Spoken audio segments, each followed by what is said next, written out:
Assalamualaikum warahmatullahi wabarakatuh. Halo teman-teman, di sini saya akan membahas mengenai tradisi Jawa yaitu Kitab Kuning. Kitab Kuning adalah istilah yang khas dari pondok pesantren di Indonesia. Kitab Kuning sendiri adalah kitab Islami yang berbahasa Arab atau bahasa lainnya yang menjadikan rujukan suatu ilmu yang ada di pesantren di Indonesia.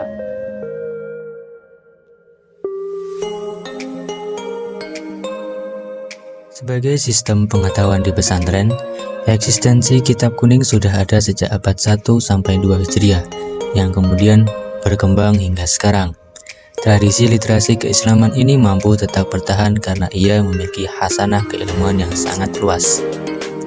Selama ini, Kitab Kuning berkaitan erat dengan pendidikan pesantren, karena pesantren merupakan pendidikan keislaman yang di situ harus ada sumber dan rujukan yang otoritatif, yaitu Al-Quran dan hadis.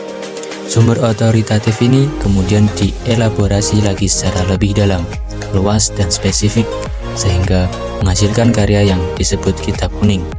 Dengan kata lain, Kitab Kuning juga bisa disebut hasil karya dari ijtihad para ulama dalam berbagai macam bidang keilmuan. Kitab Kuning memiliki banyak bidang keilmuan yang bermacam-macam, seperti tafsir, hadis, fikih, sejarah, dan lain sebagainya. Dalam bidang fikih saja sangat luas macamnya, misalnya ada fikih umum, fikih ibadah, fikih perkawinan, fikih perdagangan atau muamalah, fikih perbandingan mazhab, fikih kontemporer, fikih lingkungan hidup, dan lain sebagainya. Selain itu, ada juga macam Kitab Kuning yang menggunakan metode sarah atau penjelasan sebagai teknik penulisannya.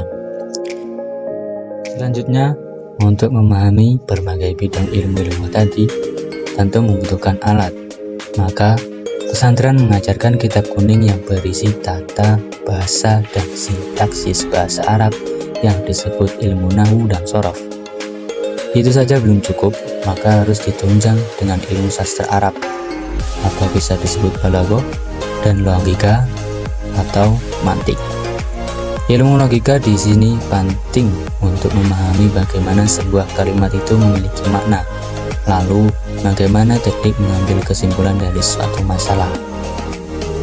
Sebutan Kitab Kuning awalnya memang karena pada zaman dahulu kitab itu banyak dicetak di atas kertas-kertas yang warna kuning dan bentuknya kurasan.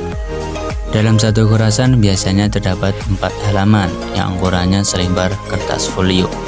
Dalam perkembangan zaman seperti sekarang, penyebutan Kitab Kuning juga dapat merujuk pada kitab yang menggunakan kertas putih. Sehingga, walaupun Kitab Kuning sudah dicetak dengan teknik cetakan modern, akan tetapi pengertiannya tidak hilang karena kita memahami substansinya.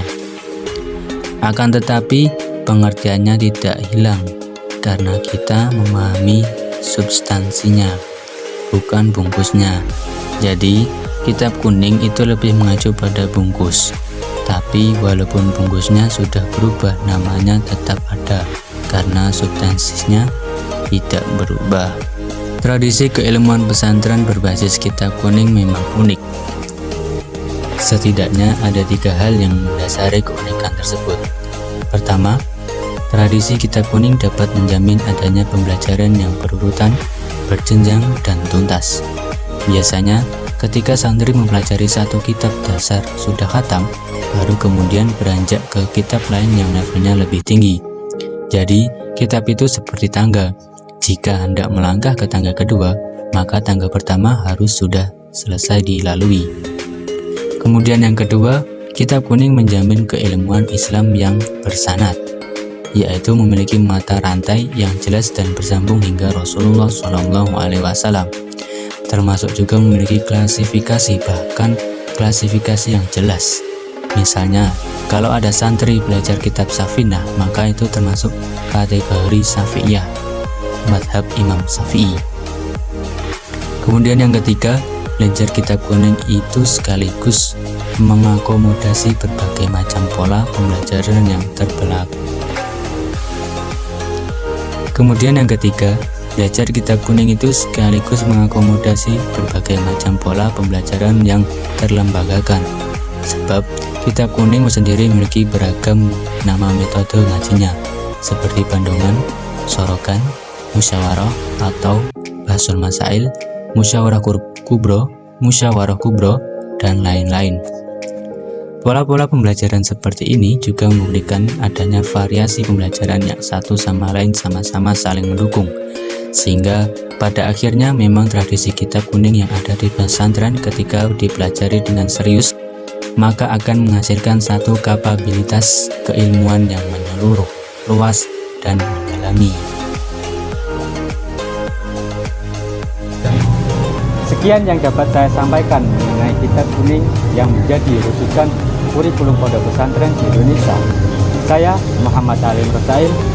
Terima kasih. Wassalamualaikum warahmatullahi wabarakatuh.